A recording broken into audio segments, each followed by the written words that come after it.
Time now for business. Let's say hello to Kate Moody. Hi, Francois. Reaction just coming in from the White House. They want Britain to remain a strong leader in Europe.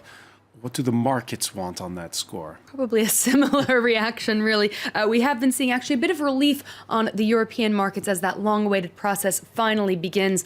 Much of the Brexit-related turmoil that we've seen over past months seems to have subsided now that Article 50 has actually been triggered. Gains of about 0.4% across the board for the major European indices. Some losses in the banking sector, but overall a positive session. Frankfurt DAX touching its highest point since April 2015 before scaling back slightly at the close. It was a mixed picture for Wall Street at the moment as well. Stocks slightly paring back from Tuesday's gains on strong consumer confidence data.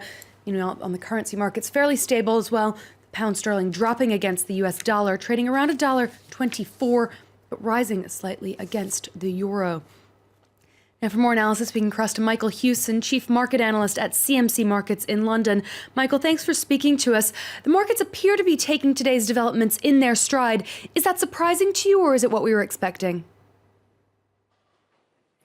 Yeah, good evening. Yeah, I think it's pretty much what we were expecting. Today was really, I think, all about process and symbolism, and I think for the markets it's really just a signpost firing the starting gun on negotiations towards on the road to Brexit. So the tone of Theresa May's letter was remarkably similar to her Lancaster House speech.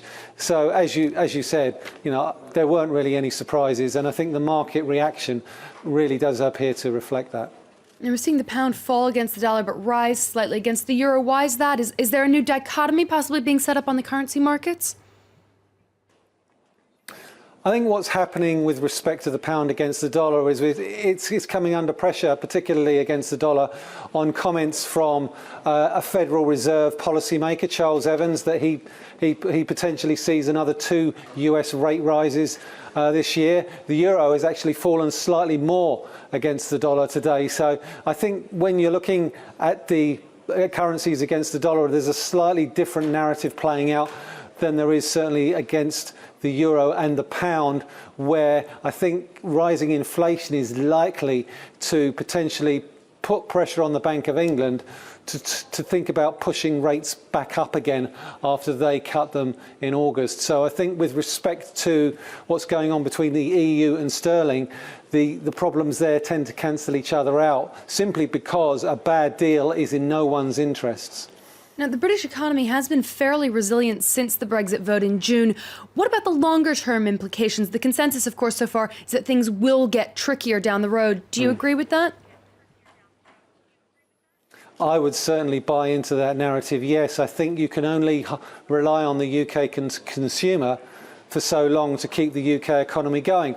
That being said, there are bright spots. The manufacturing sector is showing signs of picking up pretty much across the board in the EU as well as in the UK. So I think on a broad basis and on a broad global basis, the UK economy is actually benefiting from a pickup in manufacturing and construction activity that's being felt globally, not only here in the UK, but in the EU, in the US and in China as well. Things, as you say, could get a little bit trickier as we head into year end and the politics starts to overtake the economics. But at the moment, the economics is trumping the politics. Michael, what's the biggest challenge or top priority for the UK economy as it heads into these negotiations?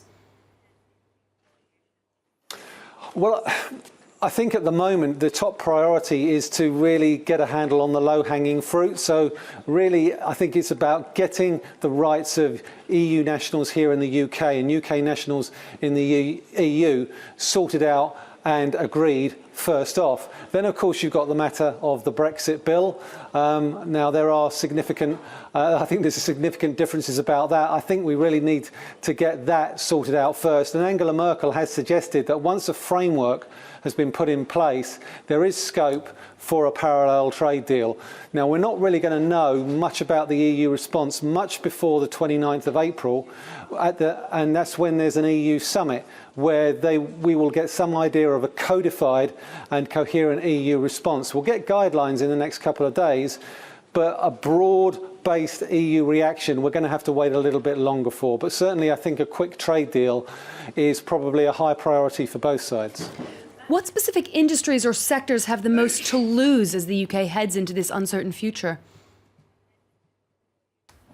Well, I don't think it's any secret that the City of London here is probably going to be quite high on the list of priorities, not only for the UK, but I also think for the European Union. Mark Carney, Governor of the Bank of England, highlighted the fact that the City of London remains the investment banker for the European Union. And while the EU have suggested that there will be no special deal for the City of London, given the problems that Europe currently has with respect to the Italian banks, problems in Greece, and more broadly with some big German banks, I think it's becoming on both parties to try and sort out the City of London's status very quickly, because ultimately, as we all know, the European economy requires the free flow of money to flow unencumbered. And I think the role of the City of London and the framework for financial regulation and for banking needs to be a high priority.